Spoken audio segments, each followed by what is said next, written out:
In recent news, it starts with Jaycgee opening up about her experience living in a shared house environment, saying she felt uncomfortable with the situation, especially when it came to Bonnie being there, sharing in the following. Weren't you roommates with her? Yeah, I didn't really have a choice though, because I didn't own the house.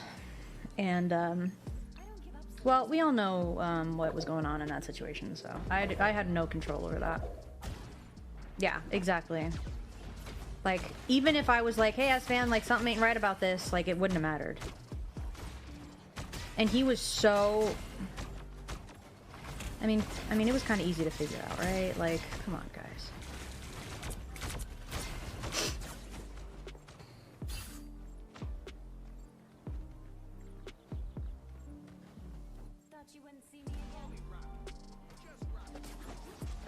Some people jump straight to assuming everything was obvious from the start. They claim the dynamic between Bonnie and Esfand was something viewers had already suspected for a while, pointing to how often she was around his streams and interactions on content. To them, this isn't surprising. It's just confirmation of what they already believed. Others take a more joking or meme-driven approach, turning the situation into clips and reactions rather than taking it seriously. You see people framing it like Esfand had a completely different image publicly versus what might have been happening privately, and that contrast becomes the punchline. Then there's a more critical side of the conversation, where people focus on the living situation itself. They question whether it's fair to put someone in an environment where they feel uncomfortable, especially if there are blurred boundaries between personal relationships and shared spaces. That part shifts the discussion away from gossip and more toward how these streamer houses actually function behind the scenes. But at the same time, there's also a wave of comments that go too far, making assumptions, exaggerating details, or just turning the whole thing into unnecessary personal attacks. And that's where the situation starts to feel less like discussion and more like the internet doing what it does best, running with a narrative and stretching it.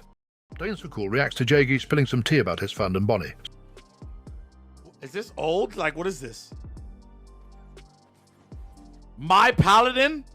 My Cornwood? No way. I don't know why saying Esfand GG's. The fuck did Esfand do? Chat, there's no way you guys believe this. God damn, they got a lot of views. Bro, I might need to make a click. I gotta make a, well, actually, you know what? Let me not take too smooth the situation. Let me not do that. Let me not do that. I can't be asked. I got video games to play. Who cares even if it's true? I mean, I don't give a bro, they're grown adults. Okay? If it was, I don't know. I don't know.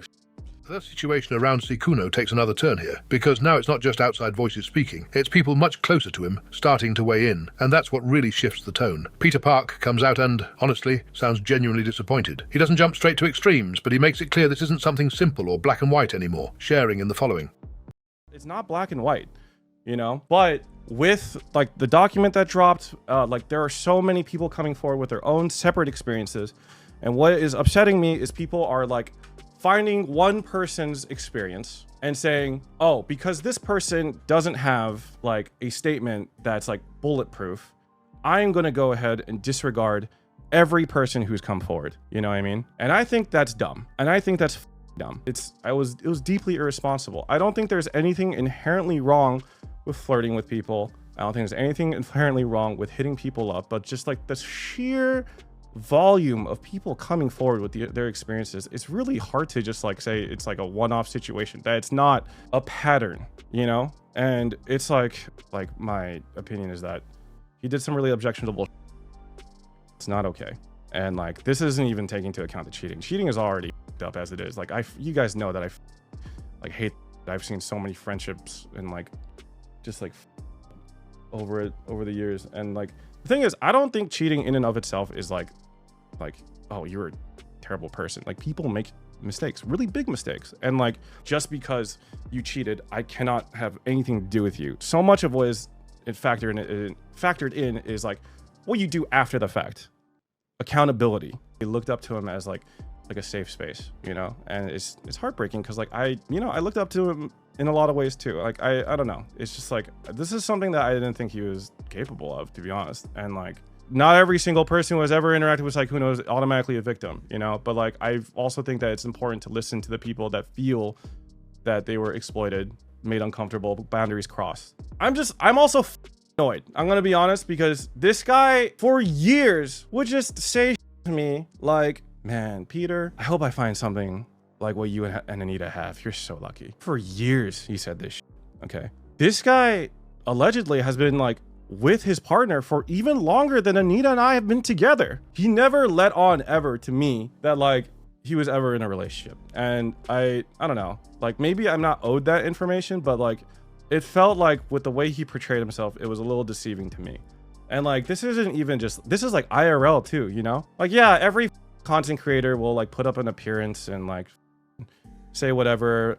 We're performers. On one side, you've got people agreeing with Peter Park's overall point, that the volume of stories matters. They argue that even if every single claim isn't perfect, the fact multiple people are saying similar things suggests there's at least some pattern worth taking seriously. Some even expand on this, saying situations involving power imbalance, especially with smaller creators or fans, should be looked at more critically regardless of consent on paper. But on the other side, there's a strong pushback. A lot of people are focused on definitions and evidence, pushing back hard on the use of terms like predator. They argue that if you're going to make accusations that serious, you need solid, undeniable proof, not just a collection of stories. For them, cheating is one thing, but they see a line being crossed when the language escalates beyond that. Others go even further, suggesting the situation is being exaggerated altogether. Some claim that certain people involved were willing participants, and that once things didn't go their way, the narrative shifted publicly. There's also suspicion around the coordination of the document itself, with a few people questioning the motives behind how and when everything was released. And then there's a middle ground forming too. People saying what he did can be wrong without it being turned into something much bigger. They agree the behavior is messy or unethical, but think the internet has a tendency to escalate situations way beyond what they actually are, turning personal drama into something far more extreme. Stable Ronaldo has defeated Onapixel's 67 record with ease.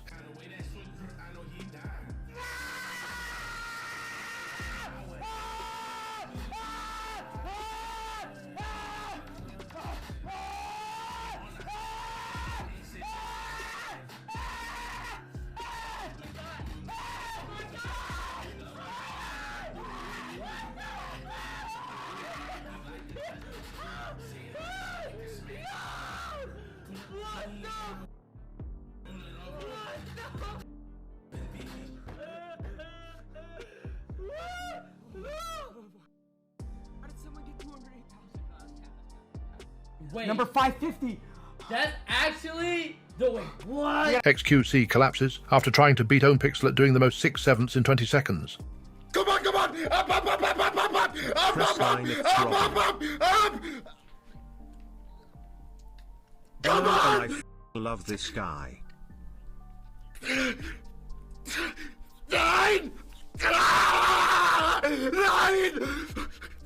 9! 8 below the Polish guy! 8 below the Polish guy! Chat, what's the world record for this? 7.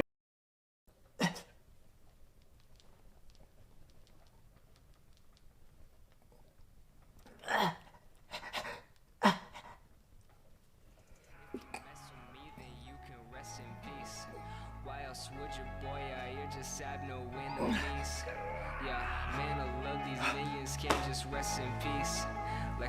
Chat. No, that's what I chat. Rest in peace!